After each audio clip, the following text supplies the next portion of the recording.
कुल देवी का मतलब होता है जो कुल की रक्षा करे, वंश की रक्षा करे। तो सब लोगों का धर्म बनता है, कहीं भी रहो देश विदेश, तो उनकी अवश्य पूजा करो, ये तुम्हारे कुल की वंश की रक्षा करती है। और आप लोग तो यहाँ पास में रहते हो, आपको पता नहीं है, पूरे भिंड जिला की जनता आने लगी यहाँ, जहाँ जहाँ भदौरिया बसा है आगरा तक के लोग आते हैं। मैं कई बार आया, मैंने पूछा आप कहाँ से आए भैया? बोले मैं आगरा, बाय, जैतपुर, अटेर। तो ये आप लोगों की कुल देवी है, इनकी हमेशा पूजा करो तो आपके कुल में कभी कोई कलंक नहीं लगेगा, कोई आपत्ति नहीं आएगी। वही किस्सा कर दिया, गंगा जी के किनारे लोग रहते, क्या कहते, क्या करना गंगा भैया बहरे कल नहा लेंगे, उसका महत्व नहीं देते, उसका आदर नहीं करते गंगा मैया का। इसी प्रकार से लोग सोचते मैया तो हमारे गांव में है, कहाँ जाएंगे, आज नहीं तो कल चले जाएंगे। लेकिन ऐसा नहीं, सबको अपने कुल देवी का, कुल देवता का, इष्ट भगवान का। अच्छा, इष्ट भगवान कौन होते हैं पता है? हाथ उठाओ, किस किस को पता है इष्ट भगवान कौन होता है? पता है? सब लोग उठाओ, सबके लिए बोल रहे हैं, किसी को पता है? जय। अब बताओ कथा कहने का क्या मतलब है? कथा इसलिए की जाती है सज्जनों कि कुछ ज्ञान सीखो, कुछ ज्ञान प्राप्त करो। भंडारे के लिए कथा थोड़ी होती है, मालपुआ खाओ हो गई कथा, ये कान से सुनो इससे निकाल दो, क्या मतलब है? कुछ शिक्षा ग्रहण करो, अच्छी बात मिले उसे समझो। मैंने पहले दिन भी बताया था कि सबको एक इष्ट बनाना चाहिए। इष्ट मतलब होता है भगवान ही होते हैं इष्ट, जिसको जिस पर ज्यादा विश्वास हो। जैसे हमने छोटे से गणेश जी को मान लिया कि गणेश जी हमारी बात सुनते हैं, गणेश जी हमारी मनोकामना पूर्ण करते हैं, तो हमने अपने गणेश जी को ही इष्ट बना लिया। किसी को माता जी पर विश्वास है, किसी को हनुमान जी पर विश्वास है, किसी को दुर्गा जी पर विश्वास है, तो ऐसे सब लोगों को एक इष्ट बनाना चाहिए। अच्छा, इतनी मैया बैठी है, सही बताना कौन कौन मैया अपने पति का नाम लेती है? हाथ उठाना। कोई नहीं उठाएगा, शर्म लग रही है ना। ये भी धर्म शास्त्र में लिखा है, भागवत में लिखा है, गुरु का नाम कौन कौन लेता है ये बताओ? गुरु का नाम, गुरु का भी नाम नहीं लिया जाता सज्जनों। गुरु का नाम, अपने इष्ट का नाम, और विशेष कंजूस आदमी का भी नाम नहीं लिया जाता है। जो ज्यादा लोग ही हो ना, मीजा हो। ऐसे एक छोटा दृष्टांत आता है, कहते हैं एक सेठ जी थे, कथा सुन सुन के थोड़ा भाव आया कि चल हम भी दान करके आए, तो गए गंगा जी के किनारे। अब वहां पंडित जी संकल्प करा रहे थे, कोई 2000, कोई 5000, कोई 10,000, जिससे जैसी श्रद्धा दान करने में लगे हुए थे। पंडित जी दुख दुख करके बाहर घूम घूम के आए और पैसा को दबा लिया जोर से, निकल ना जाए कहीं मुझसे। अब जैसे ही पंडित जी के पास में पहुंचे सेठ जी, तो संकल्प होने लगा। अब सेठ जी से कहा, पंडित जी ने, सेठ जी दक्षिणा रख लो। बोले महाराज रखिए दक्षिणा, संकल्प बोलो। पंडित जी ने संकल्प बोला, कितने हैं? बोले जो भी है हमारा गुप्त दान है, कर लो। तो हाथ तो खोलो। तो सज्जनों इतने लोभी थे, इतने मक्खी चूसते कि पानी की वजह से धार निकलने लगी उनके, ऐसे पसीजने लगा। अब कहने लगे, सेठ जी कहते महाराज क्या बताएं हम, हमारा मन नहीं होता वो तो ठीक है, लेकिन रुपया का भी मन नहीं हो रहा है। क्यों? बोले रो रहा है देखो। तो सज्जनों सेठ जी ने दान दिया तो 1 रुपए का, वो भी बहाना ले लिया कि ये रो रहा है। तो ऐसे लोगों का नाम नहीं लेना चाहिए, एक मर्यादा होती है। इसलिए गुरु का नाम, पत्नी को अपने पति का नाम, भाई जरूरत पड़ जाए तब तो ठीक है, एक आध बार बुला लो, बार बार नाम नहीं लेना चाहिए। तो आज से हाथ उठाओ, कौन कौन इष्ट बनाएगा? पुआ कौन कौन खाएगा ये बताओ? पुआ सब खाएंगे। अरे भैया राम नाम की लूट है, लूट सके तो लूट, अंत समय पछताओगे जब प्राण जाएंगे छूट। ये तो मैया कृपा, भंडारे प्रसाद सब चलते रहते हैं, लेकिन कथा सुनकर कुछ सुधार लाओ तब तो कथा करने का सार है, नहीं तो कोई मतलब नहीं है कथा का। घर छोड़कर आए आप सब लोग, तो कुछ प्राप्त करो, जो शिक्षा मिले उसको मनन करो, चिंतन करो, जिससे तुम्हारे कुल का उद्धार हो। ये कान से सुन के ये कान से निकाल दो, कोई उसका मतलब नहीं है सज्जनों। तो सब लोग अपना अपना इष्ट बना लो आज से, जिसने नहीं बनाया हो, जिस पे ज्यादा विश्वास हो उसको इष्ट बना लो। और पूजा सबकी करना है, गर्भ गृहस्थी में सब देवताओं का सम्मान करना है। भक्तों, जब कोई आपत्ति विपत्ति आ जाए तुम्हारे पास, तब तुम उस इष्ट भगवान की आराधना अधिक करना, तो तुम्हारी वो 100% मदद करेगा। विश्वास होना चाहिए सज्जनों।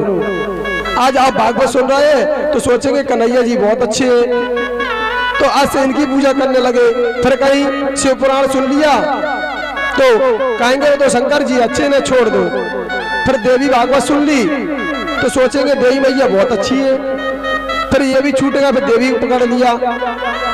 तो जैसे सज्जनों द्रौपदी की किसी ने रक्षा नहीं की, अंतिम में रक्षा सिर्फ कन्हैया ने की, उसी प्रकार से सज्जनों यदि हम ऐसे ही भटकते रहेंगे तो हमारी कोई रक्षा नहीं करेगा। इसलिए किसी एक को पकड़ लो, एक है साधे सब सदे, सब साधे सब जाएं। तो आज से सब लोग अपना अपना एक इष्ट बना लो। अपने कुलदेवी को याद रखना है कि हमारी कुलदेवी भद्रकाली माँ है। आइए कथा पर चलते हैं। वृंदावन बिहारी लाल की जय हो। पूज्यपाद श्रीधर स्वामी जी कहते हैं, ब्रह्मादि जय सरूड़ा दर्प कंदर्प दर्प हाजयत श्री पतिर्गोपिरास मंडल मंडना जब ब्रह्मा। सज्जनों, रास पंचाध्याय में प्रवेश करते हैं। आइए, जब ब्रह्मादि देवताओं को जीतने से कामदेव जो है ना सज्जनों सबको जीत लेता है। उसकी कला ऐसी है, उसकी माया ऐसी है कि कोई नहीं बच पाता है। शंकर जी को भी इसने जीत लिया। कब सज्जनों पता है, विश्व मोहिनी जब रूप बनाया था भगवान ने, तो माया ऐसी रची थी कि कामदेव की वजह से ही शंकर जी भी वहां पर सब कुछ खो बैठे थे। सज्जनों पता है सबको कि उनकी धातु के द्वारा सोना चांदी की खदानें बन गई। बड़े बड़े जो खदानें हैं, सोना चांदी उत्पन्न होता है, उन्हीं की शंकर जी की धातु के द्वारा ही ये सब प्राप्त होते हैं। सज्जनों, जब देवताओं ने ब्रह्मा जी को, ये कामदेव जो देवता है ना, इसने ब्रह्मा जी को भी जीत लिया, तब तो उसके अहंकार हो गया। सज्जनों, हम छोटा सा काम कर लेते हैं ना तो घमंड हो जाता है। घर में तानाशाही दिखाते, हमने ये कर दिया, हमने वो कर दिया। अरे तुम क्या करोगे? तेरी सत्ता के बिना हे प्रभु मंगल मूल, पत्ता तक हिलता नहीं, खिले ना एक फूल। परमात्मा चाय पत्ता भी नहीं हिल सकता। सज्जनों, हमारी क्या औकात है, हम क्या कर सकते हैं? अगर अच्छा हो गया तो हमने कर लिया, बुरा हो गया तो गाली देते भगवान को, भगवान ने ये कर दिया, भगवान ने हमारा वो कर दिया। सज्जनों, भगवान किसी के लिए बुरे नहीं करते ना अच्छा करते हैं। जो जैसा कर्म करता है उसको ऐसा फल भोगना पड़ता है। कर्म प्रदान होता है, कर्म के आधार पर सबको सब कुछ भोगना पड़ता है। जब कामदेव का अभिमान बढ़ गया, तब कामदेव के अभिमान को नष्ट करने के लिए कन्हैया जी ने रासलीला की है, रास क्रीड़ा की है। 10वें अध्याय में 29वें श्लोक में जो अध्याय है 29वां, उसका श्लोक आता है कि भगवान पिता रात्रि सरोद उत्फुल्ल मल्लिका दीक्षितंतुम मनश्चक्रे योग मायामुपाश्रिता।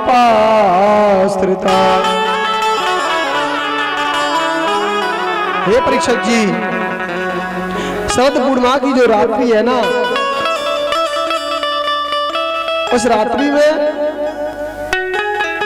बेला, चमेली, ये पुष्पों के वृक्षों के नाम है। इनकी सुगंध से संपूर्ण वन सुशोभित होने लगा। उस समय योग माया का आश्रय लेकर के भगवान ने रास क्रीड़ा का संकल्प किया और जगो कलम वाम दिशाम मनोहरम, अपनी बांसुरी पर गोपियों के मन को हर करने के लिए क्रीम शब्द का उच्चारण किया। यह स्पष्ट और मधुर तान छोड़ी सज्जनों बांसुरी की। श्री राधे।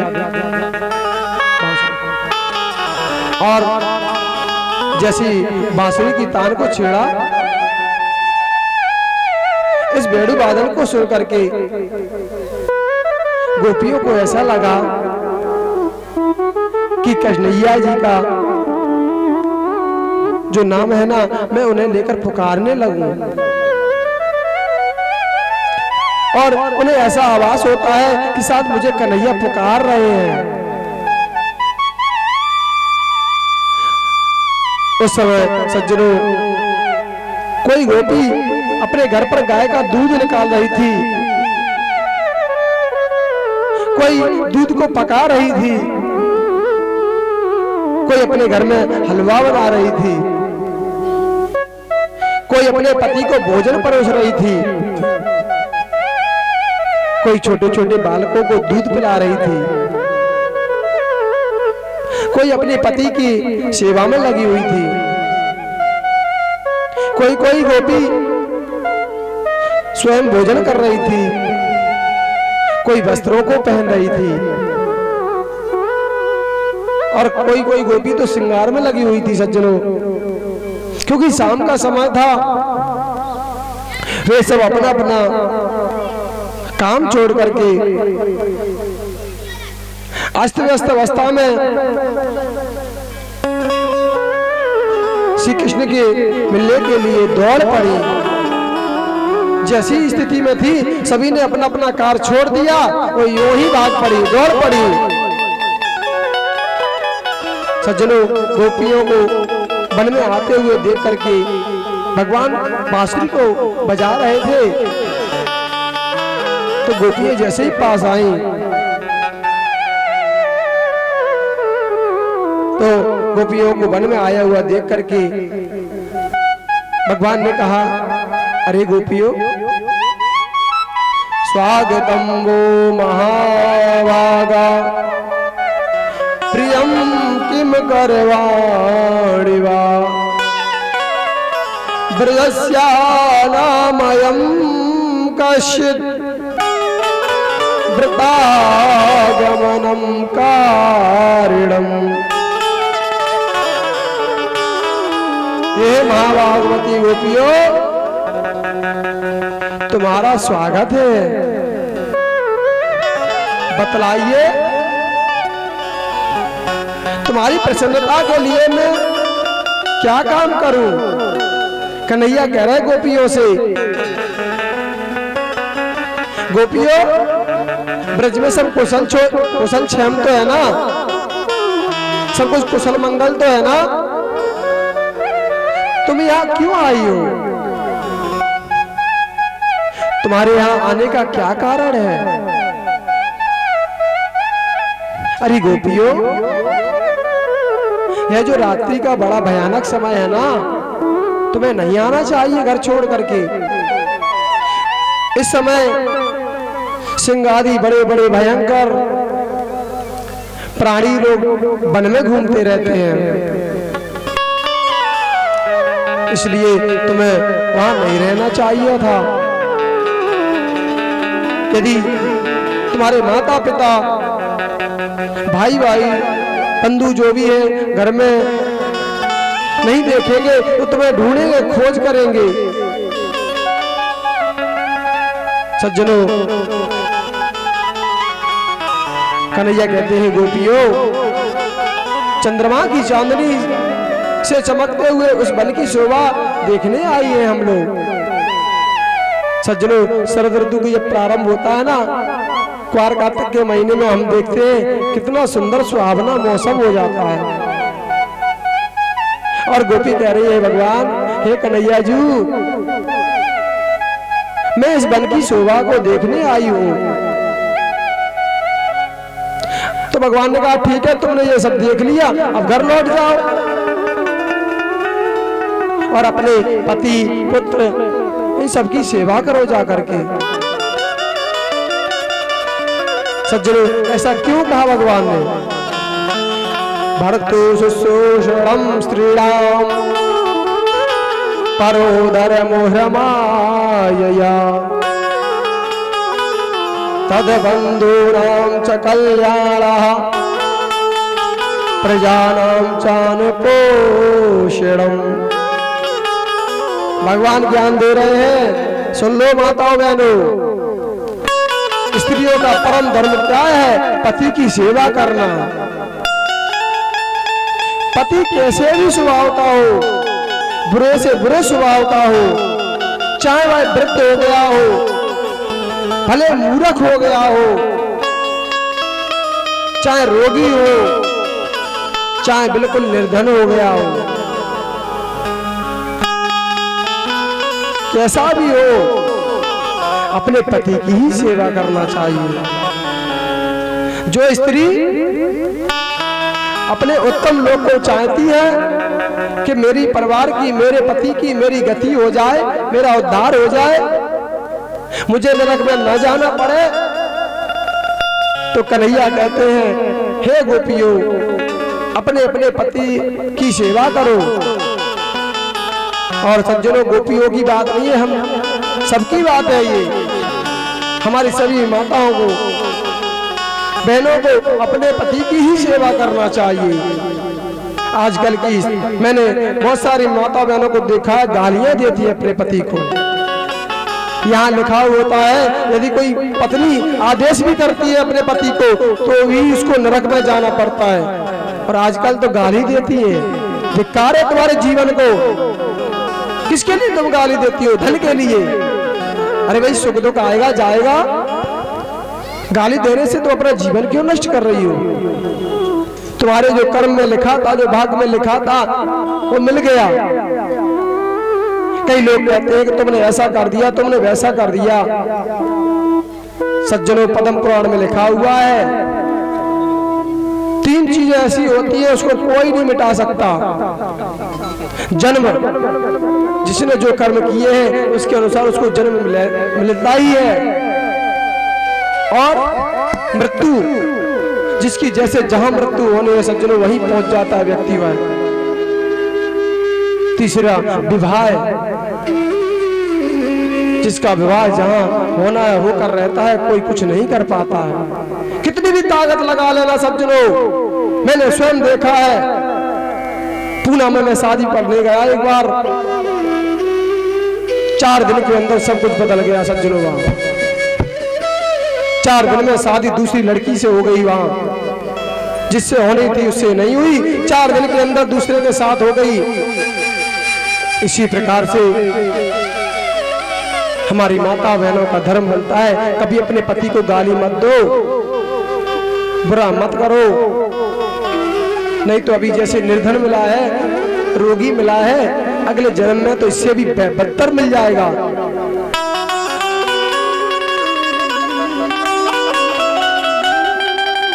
क्योंकि दुस्सीलो दुर्भगो वृद्धो जड़ो रोग्यधनो पिवा पति स्त्री धीर्णहतभ्यो लोके असुरपात की। भगवान समझा रहा है बेटियों, पतिव्रता स्त्री धर्म का, पतिव्रता स्त्रियों का धर्म है पति की सेवा करना। अरे गोपियों, यदि तुम अपने प्रेम के कारण यहाँ आई हो तो सुनो, श्रवणाद दर्शनात् ध्यान्या मयि बाबू अनुकीर्तना ना तथा सन्निकर्षेण ततियाति ततो गृहान्। हे गोपियों, मेरी लीला को सुनने से मेरे रूप के ध्यान से और मेरे नाम के कीर्तन से जिस प्रकार से मुझ में प्रेम होता है, वैसा ही प्रेम समीप में रहने पर नहीं होता है। सज्जनों, ये सत्य बात है। जब पति बाहर रहता है, पत्नियों के पति, तो बड़े बड़ा प्रेम होता है, स्नेह होता है, बाट निहारती है पति की, और घर में आ जाए तो रोज लड़ाई होती है। भगवान कहते हैं इसी प्रकार से गोपियों, हमसे जितनी दूर रहोगी या हमारे भक्त हमसे जितना प्रेम करेंगे, जो दूर से प्रेम प्राप्त होगा वो पास से नहीं होता है। इसलिए हे गोपियों, तुम सब अपने अपने घर लौट जाओ।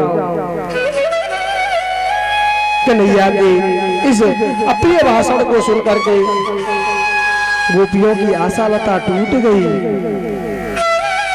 गोपियां बड़ी आशा लगा के आई हुई थी सज्जनों, उनका मन खिन्न हो गया, दुखी हो गई, उनकी आंखों से अश्रुपात होने लगे, झरने की तरह आंसुओं की धार लग गई। सज्जनों,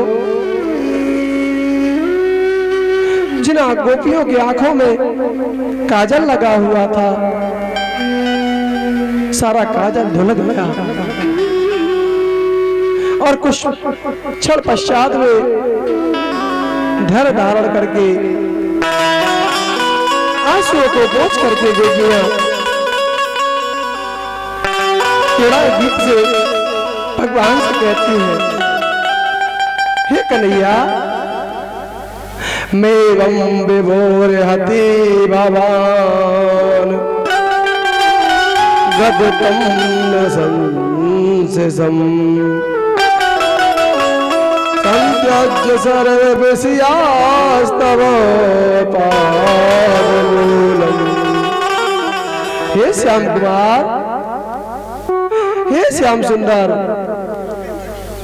आप इस प्रकार के निष्ठुरता से भरे हुए वचन क्यों कह रहे हैं? ऐसा मत कहिए। मैं जानती हूं कि मेरे पति ही सर्वस्व है, पति से बढ़कर कोई धर्म नहीं है, लेकिन आप तो जगतपति हैं, संसार के पति हैं। इस प्रकार से आदि पुरुष भगवान नारायण ने अपने भक्तों से सज्जनों बहुत प्रेम करते हैं, भगवान भी करते हैं प्रेम गोपियों से, लेकिन उपदेश दे रहे भगवान, मान जाओ गोपियों, अपने पति की सेवा करो। गोपियां कहती है, श्याम सुंदर, आपने कहा कि स्त्रियों का परम धर्म पति की सेवा करना, पुत्र की देखरेख करना है।